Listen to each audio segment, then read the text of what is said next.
nahnya. Nah, ada, saya bukan ngada-ngada. Bagaimana caranya bisa membubarkan tempat hiburan malam? Karena saya yakin di tempat seperti ini adalah pusatnya maksiat. Semua hiburan malam mesti ada izin dari Majelis Ulama Indonesia, tokoh adat, tokoh masyarakat, dan disetujui oleh Polsek. Setuju? Jadi siapa yang mau buat hiburan malam nikah anaknya, dia ngurus surat 3. Pertama, rekom dari MUI. Pak Ketua MUI Kecamatan, ya nanti malam mau pesta anak saya. Kata MUI, apa hiburannya? Ada keyboard tunggal. Lagunya apa? Ini lagunya. Ini pulang-pulang berbadan 2. Jangan. Berubah sama selawat. Setelah MUI setuju, datang ke tokoh adat Sunda. Ini Pak tokoh adat, apa lagunya? Ini lagu ya, buat satu lagu adat yang mengingatkan supaya kita tetap menjaga adat sopan santun. Oke, tambah lagu religi satu, lagu adat. Datang ke Polsek, Pak Polsek, oke setuju, jam 10 tutup. Bisa apa nggak bisa? Bisa. Jangan suruh saya datang ceramah ke situ, nanti mereka sudah mabuk baru datang saya assalamualaikum. Nggak bisa. Ini amar ma'ruf nahi mungkar ini bukan cuma tugas ustadz, tapi tugas kita bersama. Di masjid ustadz menyampaikan ceramah, bapak ibu memfasilitasi, anaknya nikah, perbuatannya baik, sakral, menghalalkan yang haram. Tapi dalam itu dia sudah melakukan perbuatan haram, menyediakan narkoba, menyediakan pesta sampai malam. Insya Allah kalau sepakat yang 3, polisi, tokoh agama, tokoh adat, DPR tingkat kabupaten provinsi, peraturan daerah, pesta keramaian hanya boleh sampai jam 9 malam. Lewat dari itu pengawasan polisi boleh menangkap. Bisa atau tidak bisa? Bisa. Makanya kita harus berjamaah menangkal ini semua. Insya Allah kalau sudah orang-orang masjid duduk memilih wakil-wakil rakyat yang juga peduli, maka akan terwujud negeri kita tetap menjadi baldatun thayyibatun wa rabbun ghafur. Makanya sebarkan pengajian. Siapapun ustadz yang datang ngaji, Ustadz Jujun Junaidi ngaji, Ustadz Abdul Somad ngaji, Ustadz ngaji. Datang, duduk, diam, dengar. Ada snack, makan. Nggak ada, istighfar.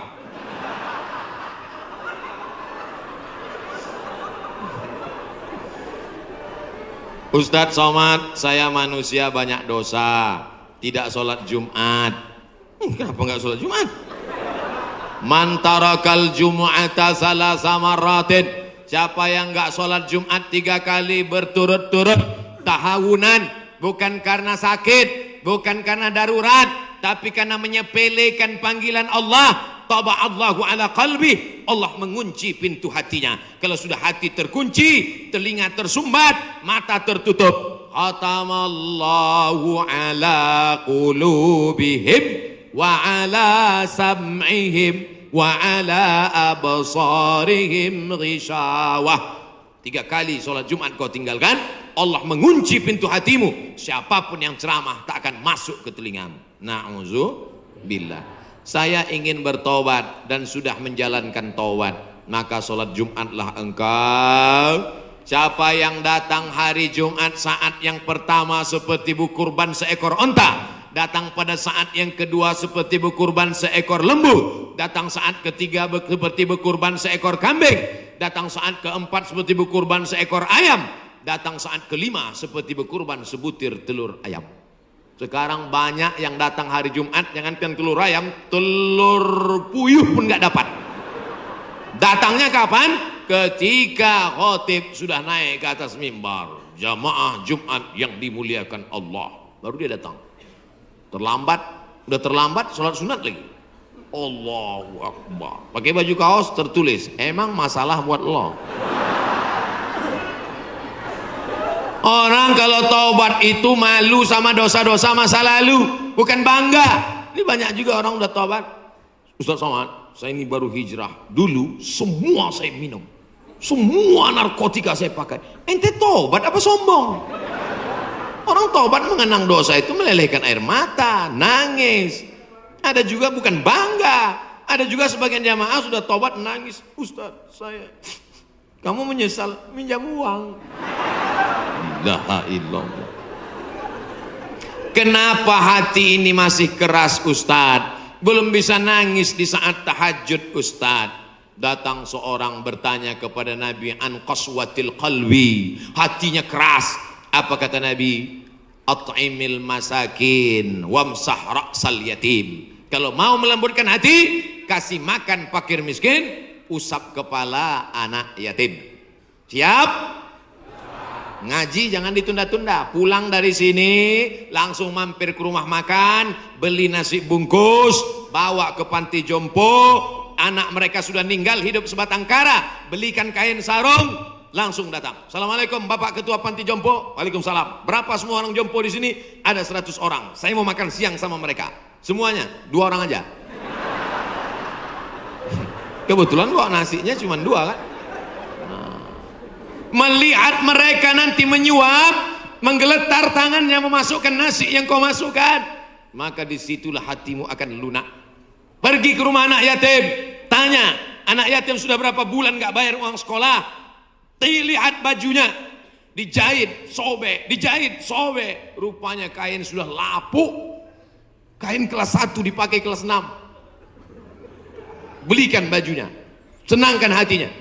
Nabi yang mengasih resep ini, an qaswatil qalbi. Azab yang paling hebat bukan miskin, azab yang paling dahsyat bukan susah. Azab di atas azab adalah hati yang keras. Wa inna minal hijarati lama yatafajjaru minhul alhar. Ada batu keras tapi masih bisa mengalirkan air. Wa inna minha lama yahbitu min khasyatillah. Ada batu yang keras tapi hancur berkeping ketika takut kepada Allah. Di atas bukit Tursina, saya ketika naik ke atas bukit Tursina di Mesir, tempat Nabi Musa menerima wahyu, itu nampak batu-batu hancur. Kata imam masjid yang ada di atas, inilah batu yang hancur saat takut kepada Allah SWT. Tapi kalau sudah hati menjadi keras, maka tak akan meleleh apa-apa. Kalau ada orang tidak meleleh apa-apa, pelit, medit, bakhil, itu salah satu ciri hati yang keras. Lunakkan hati dengan banyak bersedekah. Saya kalau ikut pengajian, telinga saya tahan. Kalau ikut sholat malam, mata saya tahan. Kalau datang ke masjid, kaki saya tahan. Tapi kalau sudah keluar duit, dompet saya nggak tahan. Banyak orang ketika keluar, alhamdulillah masjid ini adalah wakaf orang-orang baik di Panyawangan, di Jawa Barat. Ternyata orang-orang Sunda, orang-orang Jawa Barat ini berwakafnya tidak tanggung-tanggung, langsung satu masjid. Mudah-mudahan akan banyak wakaf-wakaf yang lain insyaallah. Amin. Sekarang banyak juga orang berwakaf. Ustaz Somad, itu tanah saya wakafkan. Mantap. Begitu diurus di Badan Pertahanan Nasional, rupanya suratnya 5. Kenapa kau wakafkan tanah bermasalah? Karena bermasalah, itulah saya wakafkan Ustaz. Nauzubillah.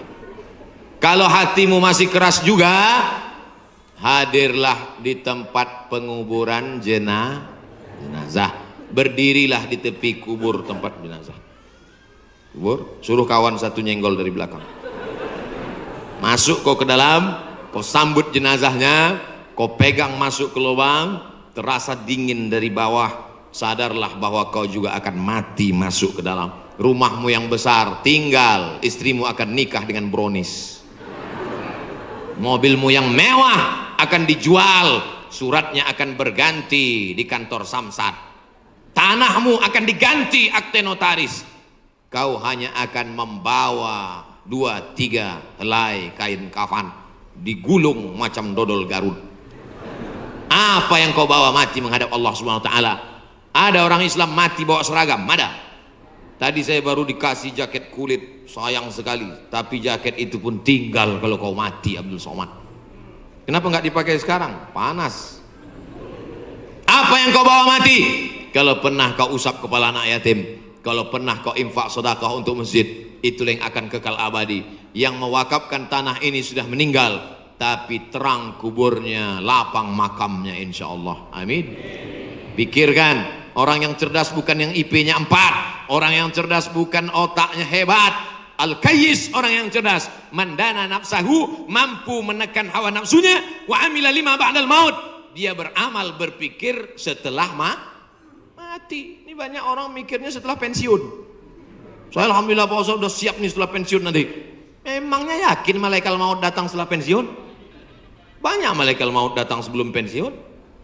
Pikir baik-baik. Pikir itu pelita hati. Lama berpikir sakit hati.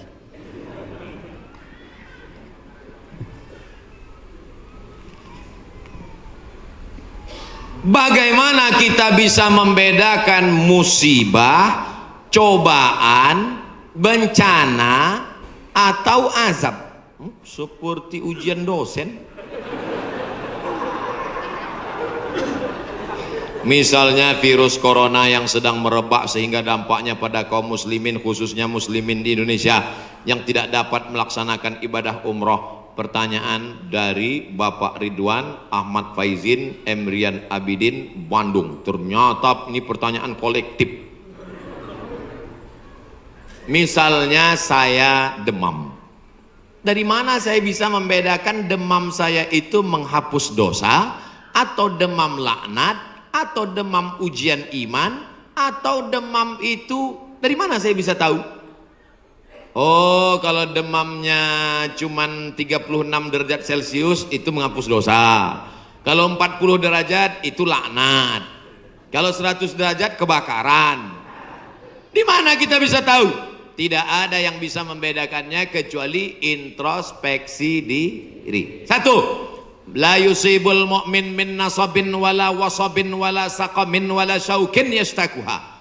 Kalau ada orang yang kena susah hati, gundah gulana, sakit, duri menusuk tapak kaki, keluar dari rumah lupa pakai sendal, melangkah, duri menusuk tapak kaki, illa kafarallahu anhu biha sayyi'atuh, maka dengan itu sebenarnya Allah ingin membersihkannya dari dosa. Makanya kita selalu husnuzan. Ana, dalam hadis kursi apa kata Allah? Ana inda husni zanni abdi bi, aku menurut prasangka hambaku kepadaku. Maka kalau kita kena penyakit, yang pertama husnuzan pada Allah, bahwa sebenarnya Allah ingin membersihkan kita dari dosa. Yang kedua, saya nggak ada dosa Pak Ustaz. Apa dosa saya? Saya nggak pernah minum khamar, saya nggak pernah sabu-sabu, saya nggak pernah berzina, saya nggak pernah pakai narkoba. Dosamu adalah ketika kau merasa bahwa kau tidak berdosa. Itulah dosa. Dosamu adalah ketika engkau sehat tapi tak kau pakai mensyukuri nikmat Allah. Itulah dosa. Maka siapa yang berkata saya tidak pernah silap, saya tidak pernah salah, saat itu dia sedang silap dan salah. Al-insan mahallul khata' wan nisyan. Manusia tempatnya silap, lupa dan salah. Yang kedua, ketika kita sakit, sebenarnya Allah ingin mengangkat derajat kita, karena sebetulnya amal kita tidak cukup. Kita sudah ditempatkan di tempat surga Jannatul Firdaus, tapi ketika malaikat ditanya, sudah cukupkah amalnya? Belum. Beri dia ujian supaya amalnya mencukupkan dia dengan amal sabar. Ada amal yang lebih tinggi dari tahajud, lebih hebat daripada jihad. Apa dia? Innama yuwaffas sabiruna ajrahum bighairi hisab. Amal sabar, menerima musibah, tidak caci maki, sumpah serapah. Yang ketiga, bisa jadi laknat Allah.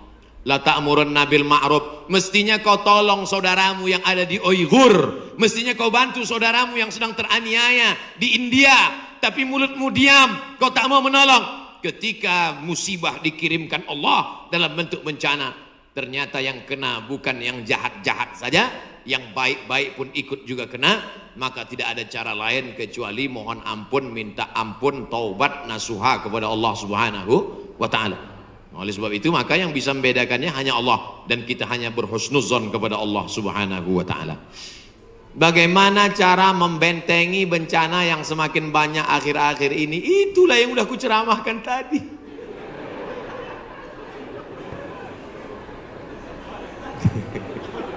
Itulah yang udah kita bicarakan selama 1 jam 15 menit tadi, brother.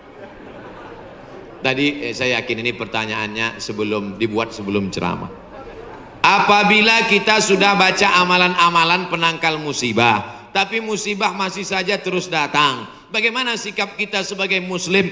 Man lam yardha bi qada'i, siapa yang tidak ridha menerima takdirku, walam yasbir bi bala'i, siapa yang tidak sabar menerima ujianku, falyatlub rabban siwaya, carilah Tuhan selain aku.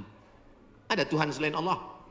La ilaha illallah. Maka kita tidak ada cara lain kecuali ridha, ikhlas, terima ketetapan Allah. Makanya ketika bangun pagi apa doanya? Raditu billahi rabba. Aku ridha menerima Allah sebagai Rabb. Apapun yang kau beri aku terima ya Allah. Wabil islami dina. Aku ridha Islam sebagai agamaku. Apapun perintah dan larangan Islam ku amalkan. Wabi Muhammadin nabiyya wa rasula.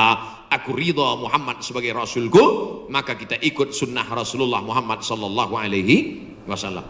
Terjadi juga ridha. Tapi kalau terjadi karena kurang usaha, hukum sebab akibat. Sudah disimpan uang di dalam dompet, dompetnya dikunci, dompetnya dalam laci, lacinya dikunci, lacinya dalam lemari, lemarinya dikunci, lemarinya dalam kamar, kamarnya dikunci, kamarnya dalam rumah, rumahnya dikunci, rumahnya dalam komplek, kompleknya dikunci, hilang juga. Terus mau ngamuk. Tidak ada cara lain kecuali ridha kepada Allah. Tapi kalau punya sepeda motor nggak dikunci, malah berhenti, mesinnya hidup, kuncinya diletakkan, terus sibuk beli ngobrol, beli kangkung 2 ikat, ngobrolnya 2 jam. Ketika dilihat hilang. Terus ketika hilang suaminya nanya, mana motor kita? Ridho mas. Itu bukan ridho, goblok. Mohon maaf saya keceplosan. Oleh sebab itu maka tetap ada Ahlus Sunnah wal Jamaah mengajarkan kita ada namanya al-kasbu wal ikhtiar. Bahasa kitanya namanya usaha. Kalau pemerintah menyuruh pakai masker, usaha. Jangan tidak ikut. Suruh cuci tangan sering. Sebetulnya kita nggak perlu belajar masalah cuci tangan. Ada nggak ada virus kita tetap cuci tangan, betul? Subuh cuci tangan, zuhur cuci tangan, asar cuci tangan, maghrib cuci tangan, isya cuci tangan, tahajud cuci tangan, witir cuci tangan, duha cuci tangan. Orang Islam paling sering cuci tangan. Makanya saya heran kalau sampai anak-anak kita diajarkan, mama siapkan gayung sama sabun. Untuk apa nak? Hari cuci tangan internasional. Loh, kita nggak perlu diajari cuci tangan. Nanti takutnya 20 tahun akan datang ada lagi namanya Hari Cebok Nasional. Dari 14 abad yang lalu kita sudah bersih, betul? Tidak akan ada bakteri bersarang di ujung-ujung jari kita karena kita paling sering cuci tangan. Tidak akan ada bakteri yang bersarang di ujung kuku kita karena kita paling potong kuku hari Jumat. Kalau seminggu tak akan mungkin kukunya panjang. Makanya Nabi berkata, asfaraka, kukumu kenapa panjang? Inna syaitana yaqudu ma tala minha. Setan duduk di kuku yang panjang. Makanya pertama yang dijaga dalam Islam adalah kebersihan. Kuman datang, binatang dipotong. Setelah dipotong darahnya keluar karena ternyata bakteri ada di dalam darah. Setelah darahnya keluar dipotong-potong, dicuci sampai 4 kali. Ibu, saya tidak punya saudara perempuan. Waktu masih kecil di rumah, bantu ibu di rumah, saya disuruh cuci. Selamat, cuci daging, saya cuci. Kalau ayam 2 kali, kalau kambing 4 kali. Kenapa gitu mak? Ayam kakinya 2, kambing kakinya 4. Saya nggak tahu anak kecil. Sekarang saya baru tahu. Ternyata ayam dagingnya putih, darahnya nggak banyak. 2 kali sudah bersih. Tapi kambing sekali masih merah, 2 kali masih merah, 3 kali agak pucat, 4 kali bersih. Setelah itu baru dimasukkan, dibuang airnya, disolawatkan, baru dimasak. Mereka tidak, kambing tidak dipotong, kambing matinya di stunning. Ada pistol, tapi pelurunya nggak keluar, ditahan. Itu skalanya 8, ditembakkan ke kening sapi, tembak ke kening sapi, sapinya mati, darahnya nggak keluar. Kalau sampai 8 mati, tapi kalau 7 bodoh aja. Itu sapi-sapi dari Australia yang datang ke tempat kita, yang liar seperti banteng, itu ditembak otaknya skala stunning 7, bodoh. Ibu kalau ada bapak yang liar, tembak sekali. Mas, mama mau pergi arisan, pel lantai, mandikan anak, dan papa. Nah itu udah kena stunning. Jangan diamal.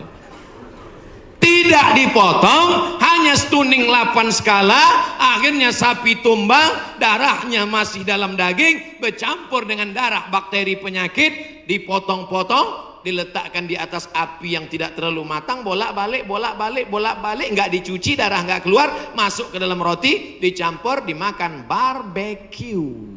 Habis dimakan kena penyakit medco, ko sapi, med gila, medco sapi gila. Sapi aja yang halal bisa menjadi penyakit, apalagi yang dimakan kelelawar, Batman. Maka kita disuruh kulu, makanlah. Tapi yang dimakan itu apa? Min thayyibat.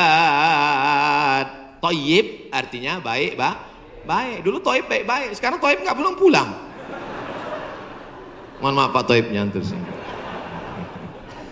Masya Allah, tabarakallah.